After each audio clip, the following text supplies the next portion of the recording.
So I do like a good natural disaster movie, so imagine my surprise when I sat down to watch Forces of Nature.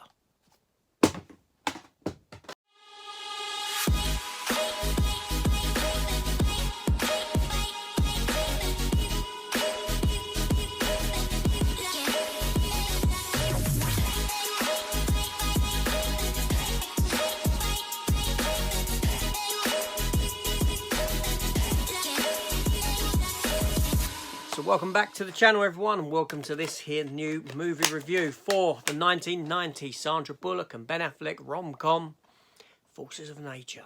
Now, I've never seen this film before, ever. I knew of it, just wasn't really interested.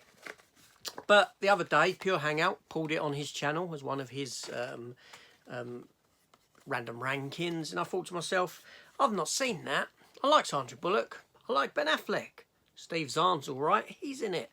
I'm going to watch this. I'll give it a go. So, lo and behold, I did. Now, what did I get from it? This is the problem. Now, this film here, it came out on May the 7th, 1999, here in the UK, with a 12 rating and a runtime of 1 hour and 45 minutes. Like I said, it's got a strong, likeable cast in the three actors that I mentioned there. It also includes Ronny Cox in a small role, Maura Tierney as Ben Affleck's wife-to-be. Yeah, so the story for this film, basically Ben Affleck is he's getting married in the next few days to his bride-to-be, as I said, Bridget. Ben Affleck plays Ben. He was given this name because the amount of drugs he was on at the time, and so that he didn't forget the actual name of the character that he was playing. And Sandra Bullock plays a character called Sarah. Now, Ben Affleck is a very sort of introvert kind of a person in it, and on this journey trying to get to his marriage, he meets up with Sarah, who's an extrovert. She loves to put herself out there. She's wild, she's crazy, she lives life. She's that sort of a person, whereas he sort of just meanders through life, shall we say, without really living it. And it's that sort of a story. The film itself turns very much into a sort of planes, trains and automobile style of story, where they've got to head across country on by different means. Things keep happening because there's this big storm approaching. So the plane crashes, the train gets diverted, they lose their luggage, their money gets stolen, all this sort of stuff, all while they're learning to understand one another. They pose as a married couple to get onto this bus with these old people, all this nonsense. And by the end of the film, he has to make a decision as to whether, you know, he wants to go off with Sarah or he wants to go back and marry Bridget. Now, the film itself, the end surprised me. It didn't give me the ending that it led me to believe it was going to get, which is like in sort of the fashion of the film Serendipity with John Cusack, which is a very similar film in feel. It goes a different way, and spoilers here. He decides to marry his wife, and Sarah goes off and he never sees her again. But she finds her own happiness as well. So it done this twist around. But the journey to get there is very, very formulaic that these sort of films do. The storytelling in the film is very on your nose. It doesn't do what it's doing subtly, by which I mean you've got the character of Sarah played by Sandra Bullock, and when you juxtapose her character with the character of Bridget, throughout the film Bridget is rather moody, she's rather down because she's waiting for Ben to turn up for the wedding. But then you've got Sandra Bullock playing this Sarah, who's this lively, outgoing person. You get a scene of her with this child on board this train, and the film is basically saying to you, look, this character is really good with children, which is quite an attractive, appealing prospect for a man to see a woman like that.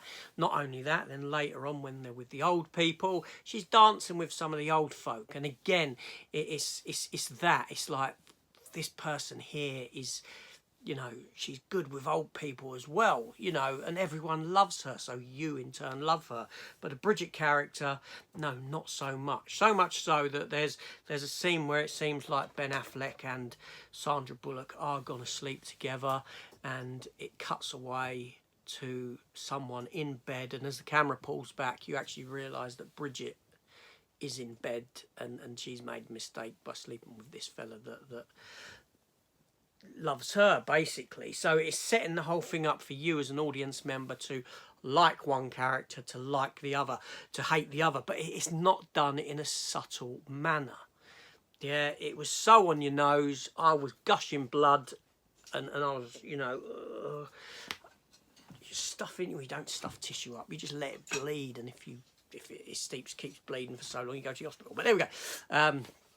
You don't put your head back, you don't pinch, you do pinch when you're down there like that, but you don't hold your head back and you don't stick things up. But anyway, I digress. Yes, so the film itself, obviously I watched the DVD, and even though I still buy DVD, very rare do I actually watch DVD. Now this film came out from DreamWorks. I just thought I'd say that because I don't often see their logo in front of anything anymore, because they don't really do anything, do they, DreamWorks? They've sort of gone by the by.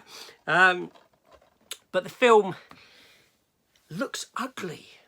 It looks ugly on DVD. The colour grade is ashen. It's grey. It's ashen. It looks dead. It looks dark. It looks miserable. Okay, you got a storm coming in. Which in turn isn't particularly nice, is it? When you have a storm, it is generally miserable. But the film looks miserable. Sandra Bullock's very likeable in this film. She looks fantastic. You know, this is when she was, you know, young, and she's still a very attractive woman, although she's had work done now. But do you know what I mean? This is her prime for looks. Ben Affleck, very young, very soft-spoken, squeaky voice in this. I don't know if that's the speed that the film is playing at for me. I don't know, but there we go.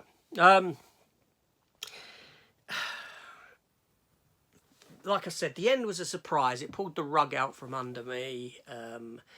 You know, and at this point, before it happened, I was saying to my wife, this film has set me up to dislike this character. So when Ben Affleck makes the decision to stay with Sandra Bullock, it's a justified decision in the mind of the viewer, whereas in reality it's a very cruel thing to do, that you would throw away a marriage with someone that you've built a relationship up with over time for someone that you've met overnight and you know nothing about. It doesn't make sense. But it pulled the rug out from me that it went the way that it really should have gone. So hats off to it for that. Sandra Bullock was the best thing about this film. Her lines, her acting, all that sort of stuff. She was very likeable. The film itself, not so much. I didn't really enjoy it. Like I said, you know, I had Planes, Trains and Automobiles in mind. There's a bit where they go into a big supermarket, and they get some clothes on in there. They're walking around on walkie-talkies, talking to one another. They've obviously taken off the shelves. They're eating things. They're laid out on some deck chairs that are laid out in this sort of summery area. And it reminded me of the film One Wild Night. What was that called in the US? I can't remember the title of it. Career Opportunities, that was it. The John Hughes, not John Hughes film. Yeah, so for me, no, not a great film at all. It was only cheap. So I can't complain about that. You win some and you lose some. It's AJ. Let me know down below your thoughts on this here movie. And yes, and I shall speak to you all later. Thank you very much and take care.